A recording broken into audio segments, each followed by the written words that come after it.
Bonsoir Christine Marchand, pourriez-vous vous présenter en quelques mots? Bonsoir Marjorie, déjà merci de m'interviewer.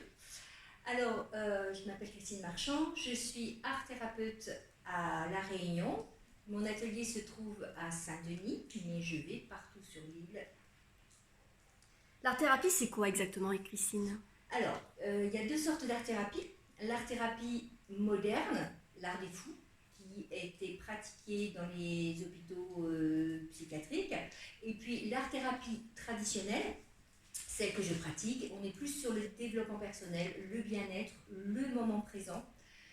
C'est la méthode anglo-saxonne. Comment ça fonctionne? Alors, le fait de dessiner, les personnes entrent dans ce qu'on appelle le processus créatif, c'est-à-dire que dans la vie de tous les jours, notre éducation, l'école, la façon dont on a été élevé fait qu'on est plus sur le cerveau gauche, c'est la logique, les mots MOTS, l'intelligence, prévoir, se projeter. L'art-thérapie permet de faire travailler des zones du cerveau droit, donc le créatif, l'enfant qu'on a en soi, c'est libérateur et ça permet de pouvoir exprimer des choses et de s'en libérer. En gros, c'est un cours de dessin. Ah, alors non, parce que dans le dessin, on recherche le résultat, l'esthétique, la technique, donc on est presque toujours cerveau gauche. L'art-thérapie, c'est libératoire. Donc du coup, on ne cherche pas à avoir de résultat, on ne cherche pas à faire du beau, on ne cherche pas à plaire, on dessine de sorte à pouvoir libérer des choses et sortir des choses.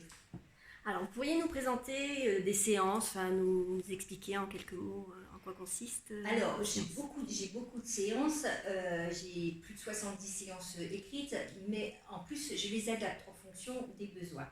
C'est-à-dire que quand une personne vient me voir, je n'essaie pas de lui coller une étiquette et qu'elle rentre dans une case de ma séance, c'est l'inverse, en fonction de la personne, de ce qu'elle me fait vivre.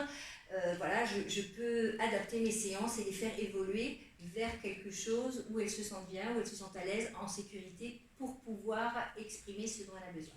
Alors, ça s'adresse aux enfants, quand ils ont des soucis à l'école, des soucis d'intégration, les notes, voilà, pour retrouver du bien-être. Les adolescents, pour les aider à passer cette période un peu difficile.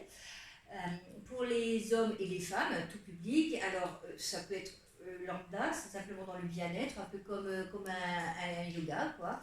Et sinon, on peut aussi aller sur des terrains un petit peu plus difficiles, comme la violence intrafamiliale, des problèmes d'addiction, de dépression. Voilà, l'art-thérapie peut accompagner parallèlement aux traitements médicaux, bien sûr. Hein. Voilà. Et puis les personnes âgées, il y a de beaux résultats avec les personnes âgées, donc soit Alzheimer, soit en démence, mais pas forcément.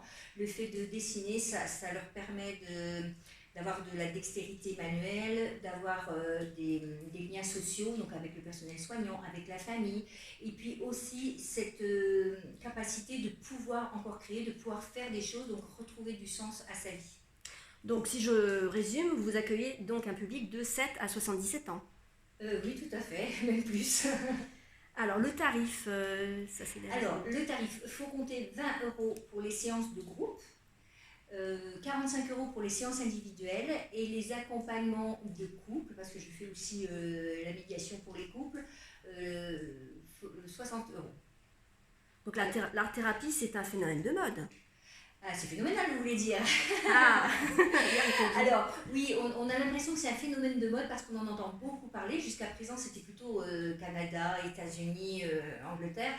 Là, ça commence un petit peu à se développer, donc on en entend beaucoup parler. Alors, ça fait un peu comme l'ergothérapie il y a quelques années où on pensait que c'était un phénomène de mode et finalement, les bénéfices sont tellement avantageux que c'est devenu vraiment un métier dont la société et l'humanité a besoin. C'est en train de faire pareil pour l'art-thérapie. Quels conseils pourriez-vous donner aux personnes qui regardent cette vidéo? Alors, deux conseils. Le premier, c'est de s'acheter des crayons de couleur. Et le deuxième, c'est de les utiliser. Et je pense qu'il y en a un troisième, c'est venir vous voir. Ah, merci, Maja, merci beaucoup. Je vous en prie, Christine. Et alors, je voudrais vous préciser, en bas, vous allez avoir les coordonnées de mon site, justement, puisque vous en parlez pour me contacter. Et puis, j'ai édité un groupe Facebook sur lequel je propose des séances de journal créatif. Le journal créatif, c'est des petits jeux qu'on fait tous les jours. Alors, il y a toujours un thème. Et puis, ça permet vraiment de se faire du bien. Merci beaucoup. Merci à vous. À bientôt. À bientôt.